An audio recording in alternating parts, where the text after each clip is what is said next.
Hey guys, and welcome to another GameXplain discussion. I'm your host, Derek Bittner, and I'm joined today by Chris Kerberfer-Niosi and Johnny from Some Call Me Johnny to give our thoughts on all of the new information that has come out about Kingdom Hearts 3. So let's get started. So guys, it's been about 2 years since we last got any info on Kingdom Hearts 3. We had the initial E3 reveal, then we had that little bit of footage from D23, and then nothing. Cut to this year at E3, and we finally have a new trailer and the promise of more to come, but who really knows if it's still coming up or anything like that. But based on this new footage, I thought we could all give our thoughts on what we think about this game's development so far and our hopes and dreams and everything else for the series. So, yeah, I hope my dreams aren't dashed. Man, time flies when you're playing other games that actually come out in a timely fashion. Funny how that works, isn't it? All right. Well, Chris, let's start with you. Makes me really wonder about if, this was all necessarily planned, or if this was more of a sense of like, hey, we want to keep this going as much as possible. We want to, we want to have all these spin-offs and everything to just like, kind of expand upon what may or may not have been, for all we know, maybe, the original envisionment of what 3 could have been. Was something that was completely different from what it might have been like a whole 10 years ago, if that was even an iota of thought in Nomura's mind. But either way, it's definitely been an interesting journey, and I think it's going to be worth it. I think that they're well aware of how much this stuff means to their audience, because Kingdom Hearts is incredibly successful, but it also has a very, very particular niche of the folks that enjoy it, and I think that they're very completely aware of that, and so I think that they're going to really go out of their way to make this very special. And I think it's good that they're not showing too much, even at this stage, because they don't want to get they want to get people excited, but they don't want to like create unrealistic expectations or whatever. But either way, this trailer, as evidenced by, I watched the analysis video that you did, Derek, of the full trailer that we got, and the fact that there's just so much to get from this. It just goes to show. Well, first of all, it's impressive that you did that, but also it just goes to show like just how much there is just from this little bit of stuff that we've gotten. So I was shocked on how I just kept digging and finding more and more stuff, and I even got some stuff wrong. Like a lot of people have told me that no, it's an arrow spell that he uses at that one point that I point out as Blizzard, and it just Arrow and Blizzard look so much alike to me that I was like, whatever. And the funny thing is, I did originally think that was Arrow, but then I looked at the tip of his keyblade. I was like, no, that's blue. It's a compromise. Chilly wind. Yeah, exactly. But it's just those little details that you can mix up so easily and just pull out so much of. When I first saw the trailer, I was like, oh, that was all right. It's cool, but I wish there was a little bit more. Then I do the analysis like, oh, God, when will it end? But, Johnny, what did you think about all this? By next year, it'll be 10 years since Kingdom Hearts 2 came out for the PlayStation 2. Mm-hmm. Part of me is flabbergasted that a direct sequel, like a numbered sequel, would take this long to come out for a series I do like to play. At the same time, I'm grateful because throughout the few years, we've had the wonderful idea of the HD remixes for the PlayStation 3, which are final mixes that we've been, North American players have been wanting for years without having to import, but it also keeps the games fresh in our heads for the mess of a plot Kingdom Hearts 3 will most likely be, or how the process of how Kingdom Hearts 3 is going to tie up loose ends that have been just hanging there for over I would say since the first game.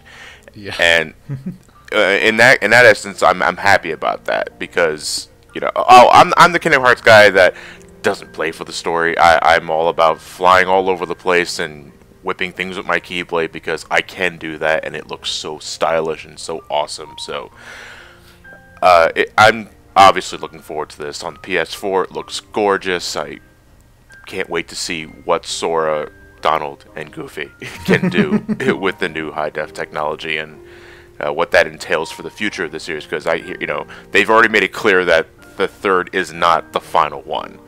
And I was like, all right, but show me what you can do with this game. I need to actually get the system to play it in the first place. I think this is a big motivator for, like, all right, well, time for me to finally get myself a goddamn PS4 at some point. Yeah, everybody's got that killer app, and Kingdom Hearts, I gotta imagine, will be the killer app for a lot of people that still haven't jumped the boat yet. Well, Birth by Sleep was what got me to buy a PSP. So yeah, I if I didn't have a PS4 already, I would be getting it for Kingdom Hearts 3. So. And you haven't picked it up since. Well, there's a couple games. No. Yeah, but no.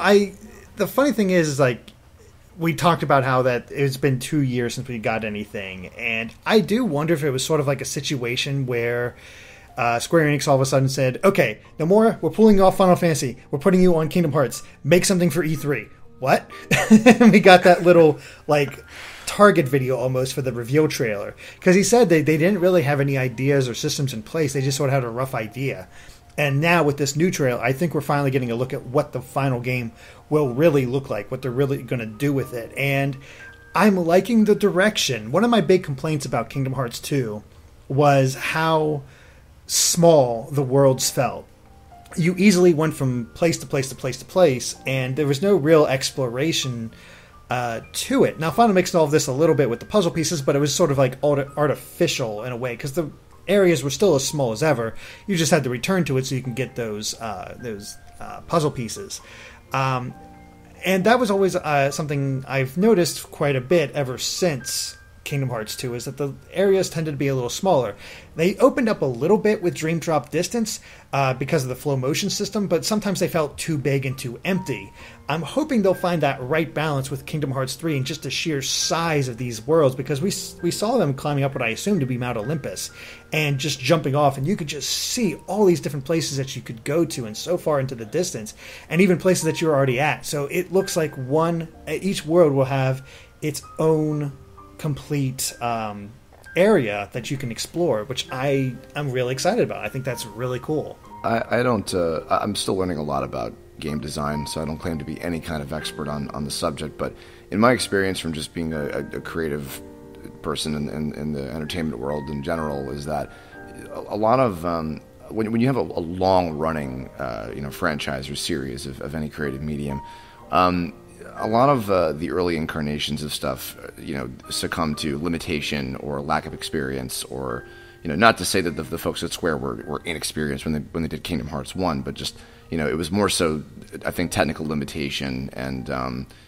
just still kind of getting footing of like, okay, we're going to do this crazy idea of Final Fantasy and Disney crossed together, and they've been doing this for 15 years now, I believe, and, seeing... we've jumped 2 console generations ahead with this one now, and I mean, Nomura seems the type of guy who has really like clear envisionments of what it is that he wants to do in the future with things, and on that note, I think it's cool to see a lot of it come to fruition, because I think that now that they have 15 years of experience doing 1 and 2 and all of the in between spin-off games and stuff.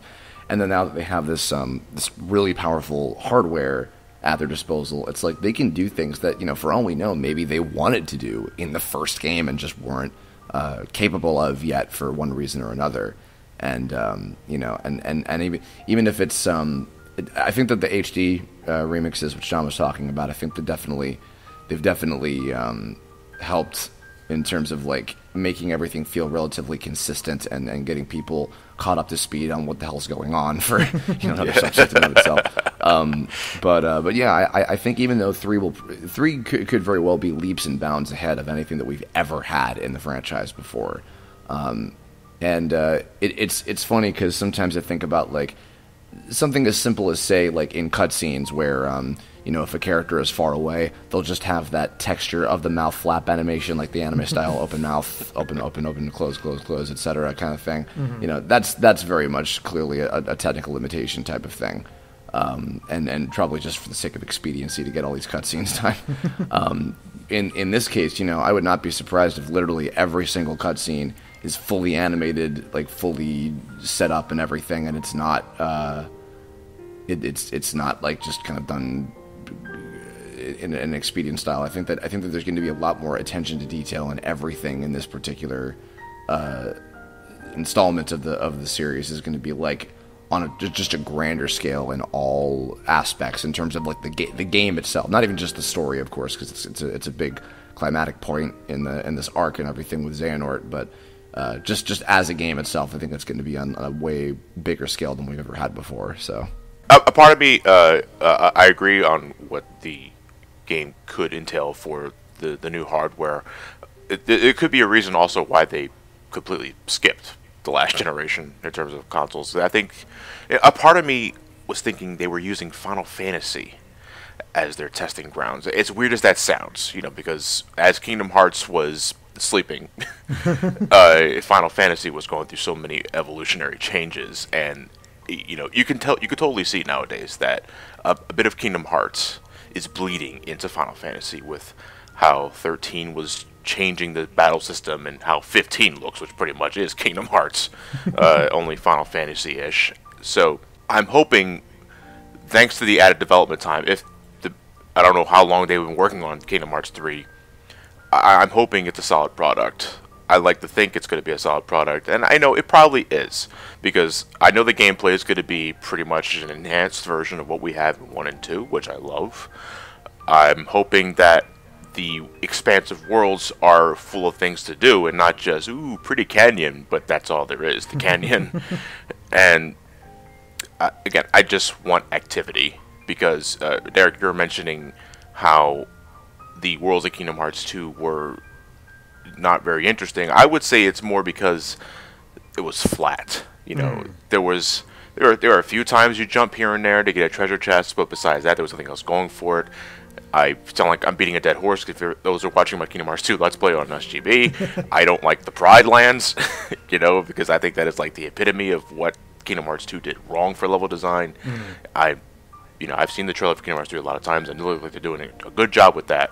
But I need things to do besides beating up Heartless. And with that said, make the Heartless a little more challenging too, because Dream Drop Distance got the exploration part right thanks to flow motion, but you're bouncing off the wall so many times you don't really care about the main thread of the game, which, is kind of important considering what Sora and Riku have to do. But it is... I just think that there needs to be a little more emphasis on the enemies you fight. Give the Heartless, 6 arms. Make the Nobodies this gargantuan beast that you can't just ignore. And whatever other enemy types they may introduce for 3. But raise the stakes throughout all bases, and I'm going to be a happy camper. To add on onto that too, I think you're right, definitely about Final Fantasy 13 in particular. That whole like sub franchise in and of itself being like a big testing ground for Nomura and his team to figure out a lot of things about next generation's worth of hardware. I think also because I admit here I've not played many of the spin-offs. I've seen the story of them all, so I have a full scope of what's happening in the universe of it. But in terms of gameplay, I don't have familiarity with the controls of Birth by Sleep or Dream Drop Distance, etc. So I don't know like what elements from those would necessarily be maybe things that people would want to see integrated into 3's system, because 2's gameplay is a little at this point outdated in terms of like the quick time events, the little triangle special moves or whatever. Like that's a little bit of an antiquated thing with games now, from what I understand. And I'm curious about like what from the other games is going to go in to sort of take its place in terms of like engaging with the combat and like just moving around and navigating through the sort of platformy type areas. I'm curious about that, and because I don't have the hands-on experience with those games in terms of actually playing them, I've just watched the cutscenes of them. That makes me very curious, because it's been a long time since I've touched Kingdom Hearts 2, which was the last one that I actually played. And so I'm open and curious and excited, for the most part, on getting my hands on 3. So there was a lot of interesting experimentation with Birth by Sleep and Dream Drop Distance in particular. Dream Drop Distance, obviously, because of the flow motion systems and whatnot, but it also carried over some of the ideas from Birth by Sleep, where you were able to... you got different moves, and there was no MP bar or anything like that. You just go through your command menu, and you could select these different moves, and they would be able to do, and they would recharge over time. And as you used them, they leveled up and got stronger, and then you could combine them with other moves to create even stronger moves. And you could come out with some really powerful attacks that were visually impressive, but weren't using any of the reaction commands that Kingdom Hearts 2 did as well. And then Birth by Sleep also had the command lock system, I think what it's called, or a D-lock system, I forget exactly. But all these extra systems that really fleshed out the combat and made it feel different, but I don't see any sign of that in Kingdom Hearts 3. It looks like a very much a return to the style of Kingdom Hearts 2, except expanded upon.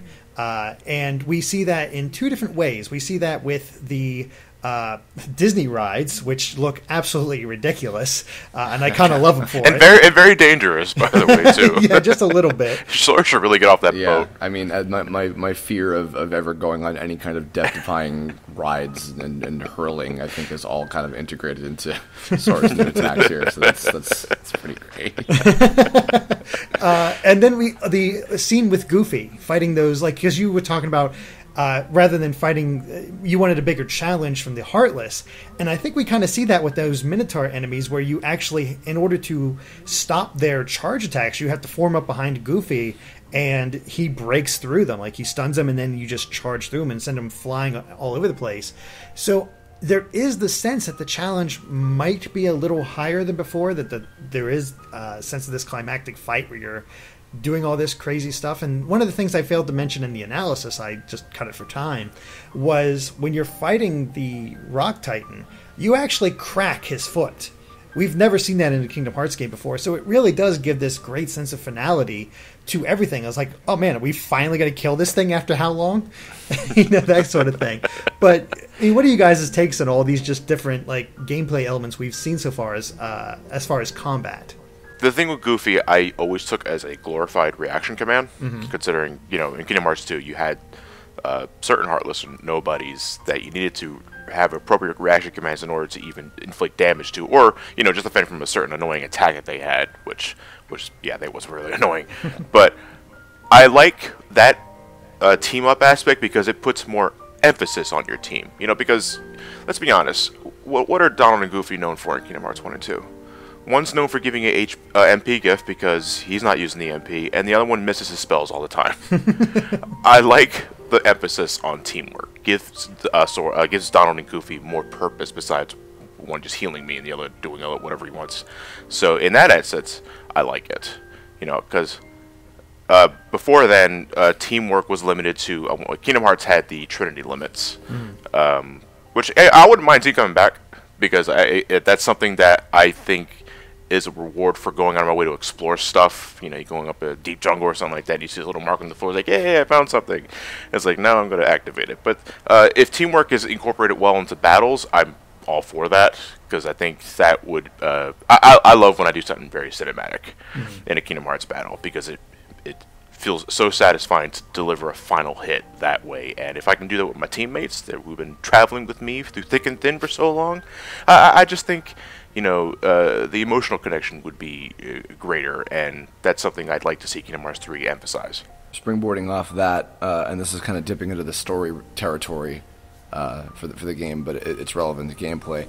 Kingdom Hearts is an interesting kind of beast in that sometimes I worry that it's a franchise that is that like kind of stigma where, like, video game-esque movies. A lot of people's major criticisms about like Final Fantasy 13, which was probably a much worse contender of this, or offender of this, I should say, where you're really just kind of running between the cutscenes because you're just in it for experiencing the story and you want to see what happens with it overall, which is part of the reason why I think I've not been fully inclined to get a PSP so I could play Birth by Sleep or otherwise, But I think about that, and I wonder, because I think that is a big thing that in terms of like its viewer base, because that is what they're, I think, the most invested in, more so than anything.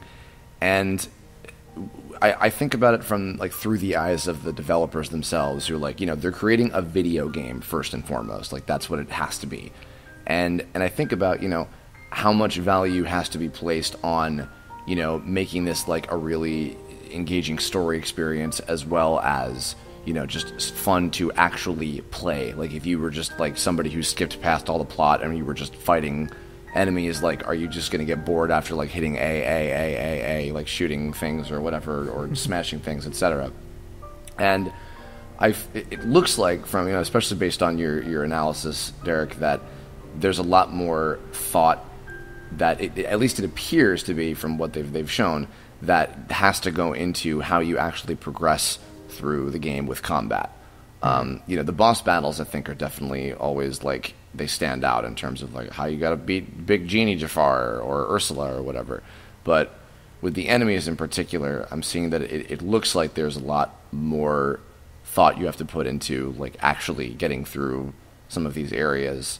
But John was saying earlier, like, we want more of a challenge. It's like, yeah, I mean, like, do we want to? I think it would be perfectly interesting to have to actually go through environments in maybe a sort of platforming kind of way. Like there's so many locations that haven't been tapped in Disney yet, which we'll talk about in the next discussion we have.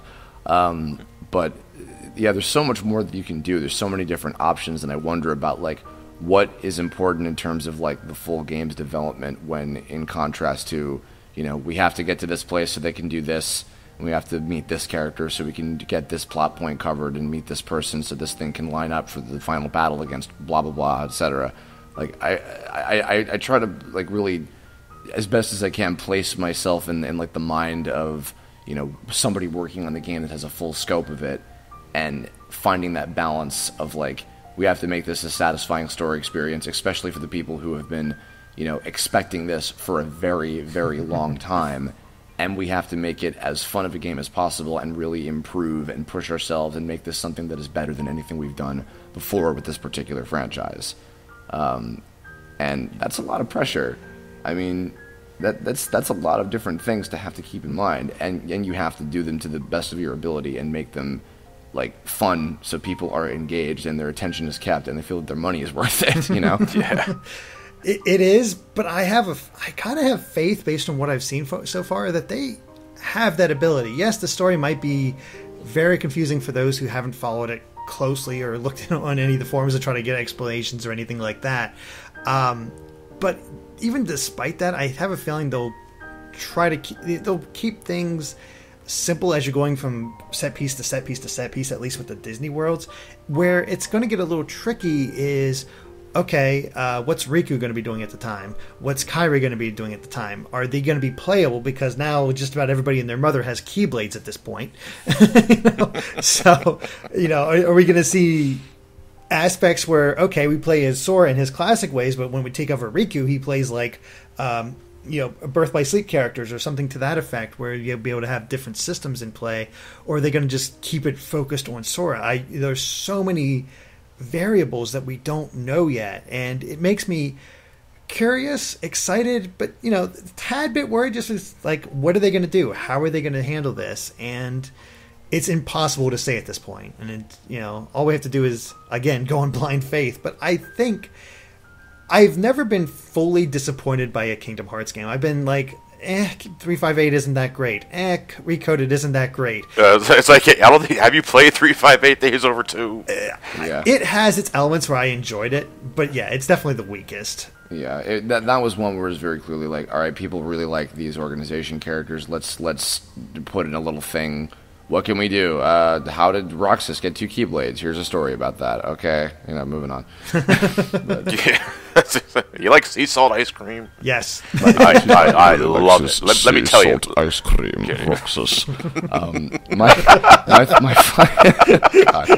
Rest in peace, Christopher Lee. Yeah. My kind of final thought about the whole thing is, I thought about this when Kingdom Hearts 2 came out, and it still applies because as I've, all of us, I'm sure, have played a lot of like ongoing series that are interconnected with their stories and whatnot, where, when you start a new installment of a game, 99% of the time, it has to be presented in a way that if, say, somebody who had never played a Kingdom Hearts game or a video game even before, had played it, it has to be accessible enough to where like they're engaged and their attention is kept and it just works, Mm-hmm. So I think that with that in mind, because I think that they're going to set up the story in a way that like is probably easily enough digestible going into it, that it's like, okay, this is Sora, Donald, and Goofy's mission together. They have to do this. You're going to learn more about the history of everything and how to stop the others and blah blah blah, and what's going on with the grand scheme of the world, and still keep the same basic core idea, which is a kid and two classic Disney characters go through a bunch of different worlds based on Disney animated features or otherwise, and they meet the characters. They hopefully share meaningful experiences with them, so that you're not just like, this is a level and okay, now we're going to go talk with the anime inspired characters that are actually important to the plot because the Disney characters have nothing to do with it. I'm hoping that in that sense that the Disney worlds will play more into what is actually going on in the story and not just be levels with like, oh, I remember this character from this movie, okay, bye. I completely agree. I think that Birth by Sleep was kind of the first game to really find a good balance in making the Disney worlds and the characters that live in them a part of the overall development of the main characters and the story itself. Mm-hmm. So I'm really just hoping that 3 will be a finely tuned amalgamation of everything that was done right about all of the previous games, and made into something that will be a satisfying little, wrap up to this trilogy and all the little, decimal points in between, before they move on to whatever the next stage of everything is going to be. So yeah, I know Kingdom Hearts 3 is going to deliver on gameplay, just from what I've seen, because they already have a pretty good foundation, which is Kingdom Hearts 2, Birth by Sleep, and Dream Drop Distance. I would hope they use that to their advantage. Yeah, it is. Again, I'm not one that really gets into the whole plot, but that's primarily because I don't understand what's going on immediately. When I played Kingdom Hearts 2 the first time in college, I had my friends with me, and they didn't play Kingdom Hearts Chain of Memories. They only played 1. I'm playing 2, and they're asking me like 25 questions, and I was like, yeah, this is a problem. And I know 3 has a lot of baggage, but I'm hoping, regardless, that it's accessible, as what Chris was saying earlier. But at the same time, I'm hoping that everything wraps up neatly. I don't want any more loose ends. I want the next Kingdom Hearts game to be its own thing, not tied to anything that this trilogy, in quotes, focuses on. But at the same time, I'm hoping those conclusions are reached neatly too. Because Nomura, sometimes when I feel like he's not writing out of his ass, he's the kind of guy that he has a destination. The destination's to the right. But instead of making a right turn, he makes 3 lefts. I was like, you're making the things unnecessarily harder than it needs to be. So, please, just make that right turn tomorrow. Just make that right turn. I have a theory about that. I feel like it's probably better to share on this video as opposed to the next one we're going to do about the levels themselves. My theory is that I think that 4 or whatever happens next in terms of Kingdom Hearts is going to be its own thing that is starting anew. I think it's still going to, of course, have Sora and everybody that we recognize, but it's going to be something that, like, if that was the first one that you played, then you could just jump right into it and have a full understanding of the new story. And I think on that same note, because we'll get into the discussion of the levels that we want to see, but I think they're going to stick to Disney stuff, just more Disney animated features in this game, and then from 4 onward, I think there will be something that happens where it's like there's more worlds to explore out there, like more beyond just the one big world that was scattered into pieces by the big Keyblade War and etc. And and then we can dive into Pixar, Star Wars, Marvel, etc. And it'll just be like an open playground for the creators to do something totally fresh with it, not connected to the long overarching thing tied back to Xehanort. And I think that Xehanort probably won't die. I think they'll find some way to make him, like, maybe reform or something, and he'll just, like, you know, maybe he'll be, like, a good guy somehow in the following stuff or whatever. But I think that they're gonna wrap up everything nice and neatly, and then there will probably be some teases as to what else is out there and what else could be open in the future, because again, as a creator, I know what that's like. I just ended my show, but I also left it open for, you know, if there were to be more, what else could happen. You know, I think that Nomura is definitely going to have some stuff like that mixed in there of, like, you know, something bigger and more out there beyond Xehanort's whole plans. But I think on that same note that we're gonna get a pretty satisfying wrap up to this whole deal after all this time. So I've always been working under that assumption, mainly because I forget what interview it was a while ago, but it was a long time ago. Nomura did say that the Xehanort saga will end with Kingdom Hearts 3, and they want to continue the series, but it would be a completely fresh start. But they keep Sora in there as well. Sora, Donald, Goofy, all the characters going off on a brand new adventure, not dealing with Xehanort at all. Personally, about the whole reforming Xehanort thing, no, I want to kill this guy.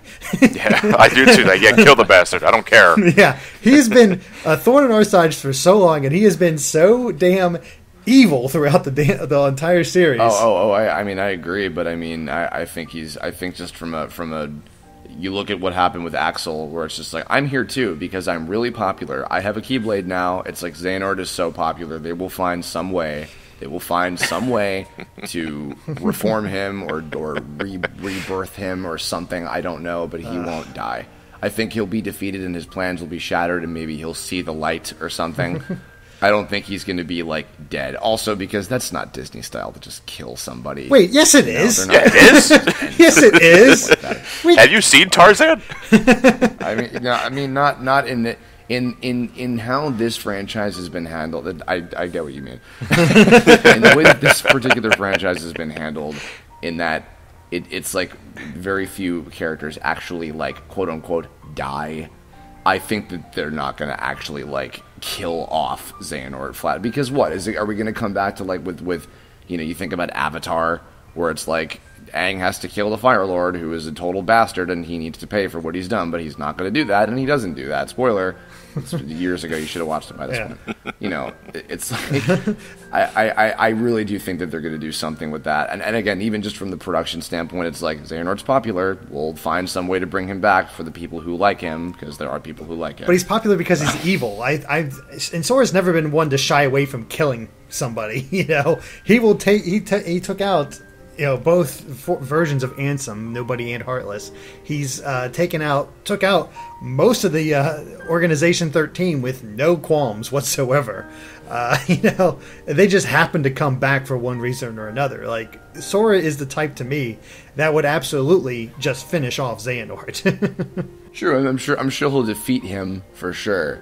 But in terms of, like, what his fate is going to be, I guess we'll have to see. Yeah. Who can say? Maybe there might be a total curveball that happens. So. God, I hope not. Yeah, because Xehanort's fun and popular because he's so evil. It's like, it sucks that Leonard Nimoy passed away.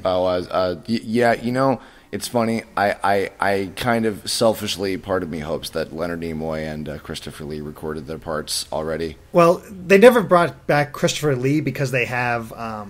what's his Corey name? Burton. Corey Burton. Yes, so which is good. true. Although I feel like for this game they would have tried to bring him back. But we'll see. I mean, you know, we don't know what the production schedule is like. It's very possible they could have done some stuff already, or you know, who knows. All the more reason to look forward to Kingdom Hearts 3. Yep. Yes. Exactly. But well, guys, any final thoughts on Kingdom Hearts 3 and what we know so far and your hopes for it? That's about all I've got to say. I'm very much looking forward to it in general. Mm-hmm. Yeah, you know, part of the reason why I got a PS4 was for Kingdom Hearts 3 and Final Fantasy 15 because, you know, I want to get back into the series after 13 left me hanging. I hear 14 is good if you're into MMOs. I'm not into MMOs. That's what it is. I maybe I should, but anyway, I of course I'm looking forward to Kingdom Hearts 3. I fear for the plot, but I know I'm going to enjoy the game for its gameplay. So bring it on.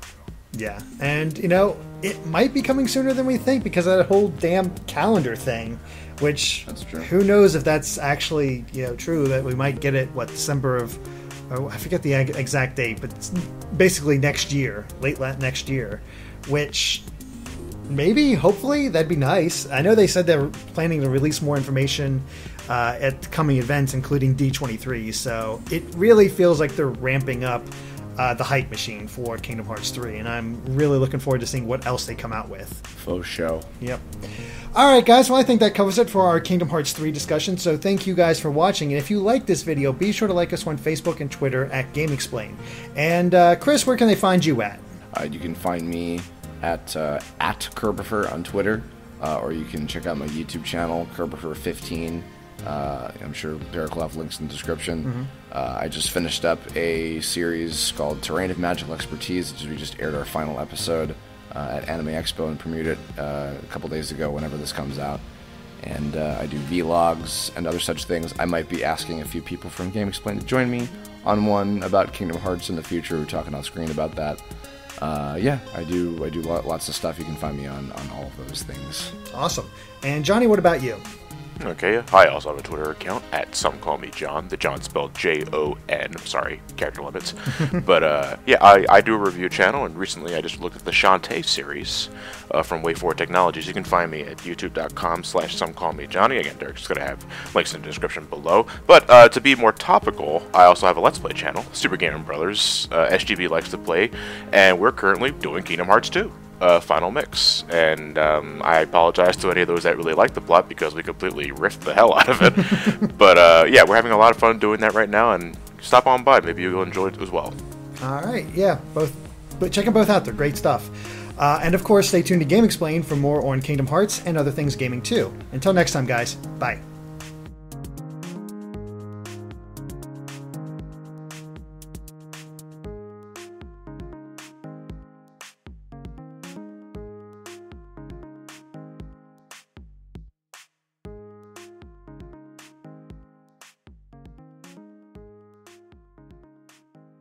When you walk away, you don't hear me say, please, oh baby, don't go. Simple and clean is the way that you're making me feel tonight. It's hard to let it go.